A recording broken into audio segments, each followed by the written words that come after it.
코로나 팬데믹 이후 두 번째로 맞이하는 설날에 가야 테마파크에는 가족 단위 방문객들의 발길이 이어졌습니다.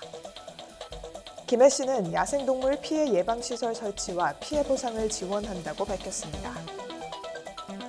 김해 씨 진영읍에는 설명절에 기부천사 가족이 나타났다고 전했습니다. 간디 슐리시티안도 수에르만 인도네시아 대사가 김해에 방문했습니다.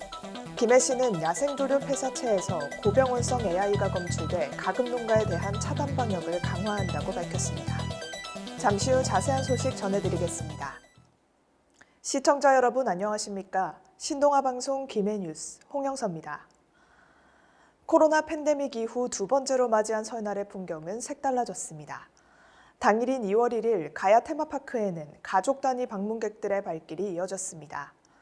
가야 테마파크는 모처럼 긴 연휴를 맞아 많은 분들이 도시 근교의 안전한 비대면 관광지를 찾아 나서고 있다며 특히 방문객들은 가족과 함께 민속놀이, 눈썰매 등을 즐기며 명절의 분위기를 만끽했다고 전했습니다. 이날 가야 테마파크 입구에서는 호랑이 인형들이 다양한 퍼포먼스로 어린이 고객들을 맞이하며 명절 분위기를 고조시켰습니다.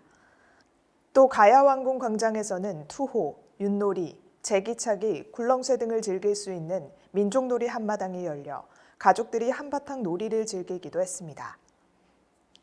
야외체험시설 익사이팅 사이클 타워와 눈썰매장에서는 사회적 거리두기 방침에 따라 뛰어서 출발하고 입장수 제한을 두는 등 전에 없던 색다른 모습들이 연출되기도 했습니다. 김해 씨는 2022년 야생동물 피해 예방시설 설치 지원과 피해 보상 사업을 추진한다고 3일 밝혔습니다. 멧돼지, 고라니 등 야생동물로 인한 농작물, 가축, 인명피해에 대한 경제적 손실 보전과 생활 안정을 위한 것으로 이번 사업은 야생동물들이 농경지를 침입할 수 없도록 울타리와 침입방조망, 경운기 등을 설치하며 시에서 최대 1,000만 원을 지원하고 경작인들은 40%의 비용을 부담합니다. 올해 사업비는 7,200만 원이며 2월 4일부터 3월 12일까지 해당 읍면동 행정복지센터에서 신청을 받습니다. 대상자 선정은 전년도 신청자 중 차순위 탈락자, 매년 피해가 발생하고 있는 지역, 멸종위기종으로 인한 피해 발생 지역, 피해 예방을 위해 자부담으로 예방시설 설치 등 자구 노력이 있는 지역 순으로 이루어집니다.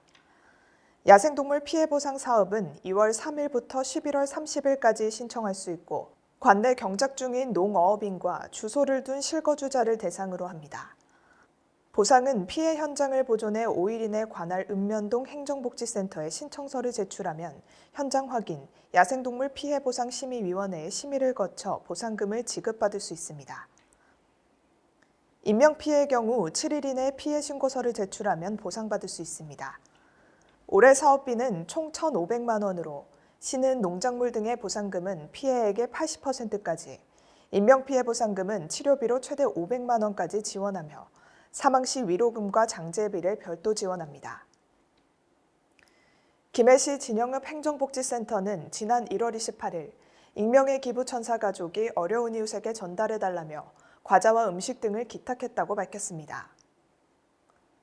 전달받은 꾸러미에는 삼겹살, 딸기, 라면, 과자 등으로 골고루 구성되어 있었습니다.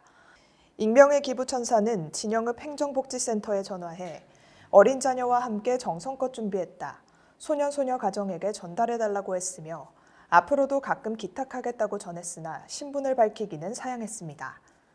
전병화 진영읍장은 보이지 않는 손으로 전하는 따뜻한 마음이 진영읍을 더욱 훈훈하게 만드는 것 같다며 기부자의 정성을 도움이 필요한 이웃에게 소중히 전달되도록 하겠다고 밝혔습니다.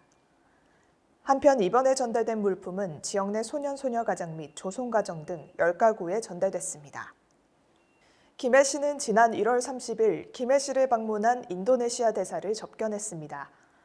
간디 슐리시티안토 수에르만 인도네시아 대사는 22년 1월 5일 대사로 부임했으며 김해 씨가 인도네시아 자국민에게 지역사회 정착 및 코로나19 재난 상황 대처 방법 안내 등 인도네시아 국민들에게 애정과 관심을 가져주신 점에 대한 감사함을 전하기 위해 김해 씨를 방문하게 되었다고 밝혔습니다.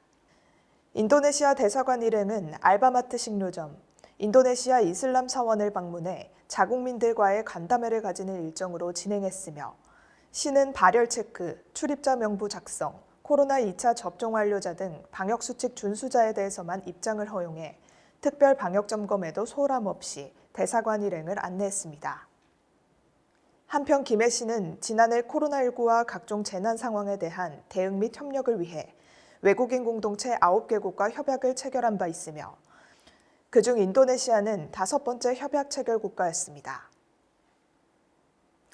김해시 조류인플루엔자 재난안전대책본부는 해반천 야생조류 폐사체에서 고병원성 AI가 검출돼 가금 농가에 대한 차단 방역을 강화한다고 밝혔습니다. 시는 지난달 전화동 해반천에서 흰뺨 검둥오리 폐사체 2수가 잇따라 발견됐으며 검사 결과 고병원성 AI로 판명돼 발생 지점 기준 반경 10km 이내 지역을 야생조수류 예찰 지역으로 지정하고 21일간 가금 농가에 대해 임상 예찰과 정밀 검사를 실시합니다. 먼저 야생조수류 예찰 지역 가금 농가에 대한 정밀 검사 결과는 전건 음성으로 나타났으며 시는 반경 10km 방역대 이내 가금 농가에 대해 이동 제한 명령을 조치하고 3주간 임상 예찰을 수시로 실시합니다. 아울러 해반천 산책 코스, 주변 도로와 인근 가금 농가 진출입로 등에 대해 시 방제 차량을 동원해 매일 2회 소독을 실시하고 있으며 철새도래지 인접도로를 축산 차량 출입 통제 구간으로 설정해 현재 가금 차량에 대한 이동 통제를 실시하고 있습니다. 전 가금 농가에 대해 생석회를 긴급 공급하고 방역대 내 100수 이상 가금 농가에 대해선 야생조류 기피제를 공급해 농장 내 야생조류의 접촉을 최소화하고 폐사체 검출 지점 반경 500m 이내 농가에 대해선 긴급 수매, 도태를 적극 실시하기로 했습니다. 이상으로 뉴스를 마칩니다. 시청해주신 여러분 고맙습니다.